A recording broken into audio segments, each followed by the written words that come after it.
Alright, so I did a video on my real orders on May 2nd of 2025. And here was a summary for the day. Wasn't that great. I'm not saying DoorDash is great, not saying it's horrible, but it just is what it is, trying to be transparent.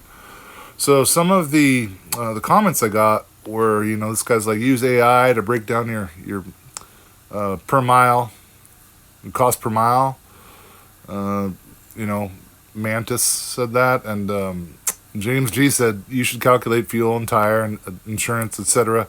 Come up with a simple amount that takes into account the cost. You include that in the summaries. Well, so I started looking, and I was like, "Ooh, yeah, that is a lot of money. If you're really paying 60 to 70 cents per mile, another one was 73 cents per mile. Fuel cost 14 to 20. That's probably closer, 58 to 62 cents per mile for a 2010 Hyundai that I bought for $3,500. Under $3,500 right before the pandemic. So." This is where these numbers start to make more sense. 18.5, combination of factors, maintenance, depreciation, fuel, blah, blah, blah. This makes more sense too. So finally, I just searched almost the same thing in a little different way just to try and get different answers. It was like a different answer every time, basically. So I decided to go in depth and figure out what I have put into my car since I bought it. So I have 45,000 miles on my car since I've owned it. Like I said, I bought it before the pandemic, and I put 45,000 miles on it. I'm not all DoorDashing at all. Actually, I'm relatively new to DoorDash, but anyway, so let's break this down in basic math here. 45,000 miles divided by 24, that's 24 miles per gallon I get. So that means I used 1,875 gallons of fuel since I've owned my car, 45,000 miles. That's a lot of fuel. Sorry about the air. There's not a lot of clean air, apparently. 1875 times about $4 per gallon will average. It's actually a little less, but might as well bump it up. Right now it's $3.50 in my area, but $4, let's say average. So that means I've spent $7,500 on fuel alone since I've owned my car. 45,000 miles cost me $7,500 in fuel.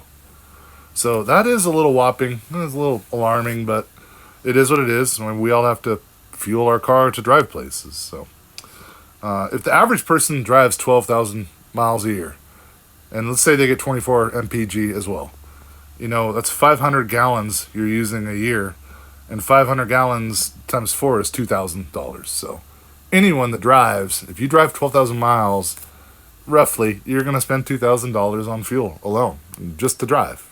So let's keep that in mind. It's an important point, because if you drive to work and you're not DoorDashing, you're still paying these costs. So keep that in mind as we go along here. All right, so $7,500. Let's get into the repairs. Or this is for tires, $500 for tires. I had pretty good tires on the car when I bought it. I maybe let them go a little too much. When I started DoorDashing, though, for sure I was wanting to upgrade. So got some Coopers on the front at first, and then I ended up getting some Goodyear Reliance on the back. A good Black Friday sale, actually, last November, Walmart. The tires themselves were $60 each, all the labor and everything. Turned out to be like $220. So $220 for those, and $260 for the Coopers. Did that at a Goodyear, actually, place too. But we'll round that up to $500. So that brings us to $8,000. That's just tires and fuel at this point in time. Excuse me. So then I also so here's some of the major repairs I've had to have. Maybe I've been fortunate, maybe not, but the suspension, as the front suspension especially, was rough, and it was getting unbearable, and it needed to be done for sure. And when it did get done, it was like I wouldn't say a brand new car, but it was a repair that needed to be done. So that did cost $900. It hurt, but it's like you got to do it. I had to do it. It made the car a joy to drive again. So that brings us to $8,900. Getting up there already. So another repair I had was a coolant issue, coolant leak. It's kind of like a manifold. It's the thermostat housing. It holds the thermostat and the ECT sensor, the coolant temperature sensor. Needed to all be replaced. It's a plastic part. I'm surprised it lasted that long, to be honest. But so that was replaced. It was $600, which I thought was just maybe a cool link out of a hose, or even a water pump would have been cheaper. But so anyway, it was that. But it also remedied that problem. So car was almost like new again. So that brings us to 9,500. 250. So let's go over oil change costs. So I go to Valvoline, the little drive-through thing. I only get conventional oil, and I always have a 50% off coupon. So it costs me a little under 25, $24.98 or something like that to get my oil changed. Now it's conventional, so I have to go more often. I'd rather do that though.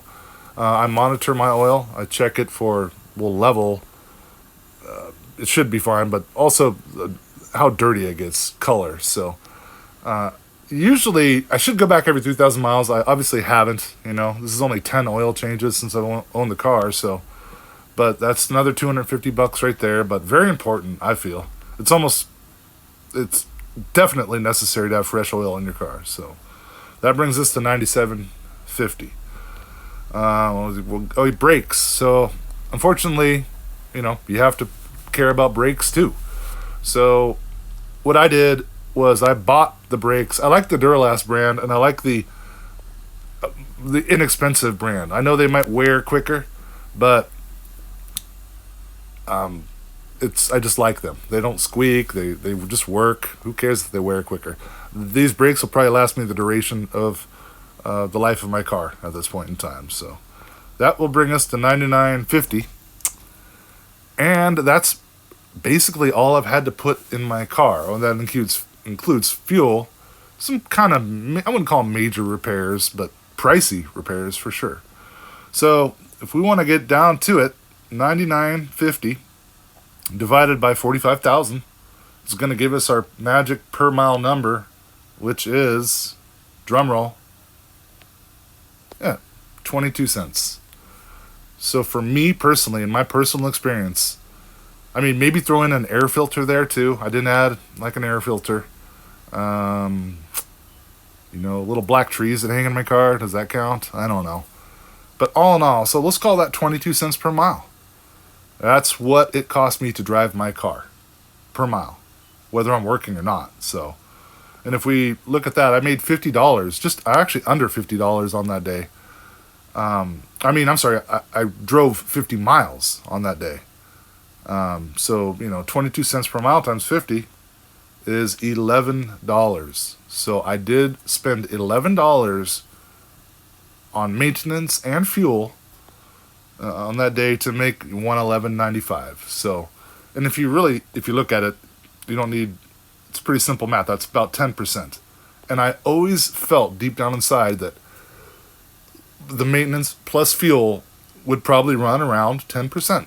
Because I haven't had to do a lot of work on my car. It's a pretty nice car, and it's well maintained. It was well maintained before I got it too, so I was fortunate there. But so yeah, now I've got tires last me a while. The brakes will last pretty much the duration of the life of the car, and so that's my real cost. It doesn't concern me. That's what it is. It's on the table right there. DoorDash is telling me, hey, you want to do this or do you not want to do this? And I understand it's viable for me to do it. It might not be for you if your car has a lot of problems, but in essence, you could drive a horrible car, make $500, maybe pick up a horrible car, and make money on that until you have to buy another $500 car. So I'm not going to add depreciation or registration and insurance, like I said, because all those, we're grown-up people. We have to pay those bills no matter what if you want to function in society with a car. So anyway, that's the breakdown. So to answer your question, guys, that's how much it truly costs to DoorDash or to drive your car. Have a good one, guys.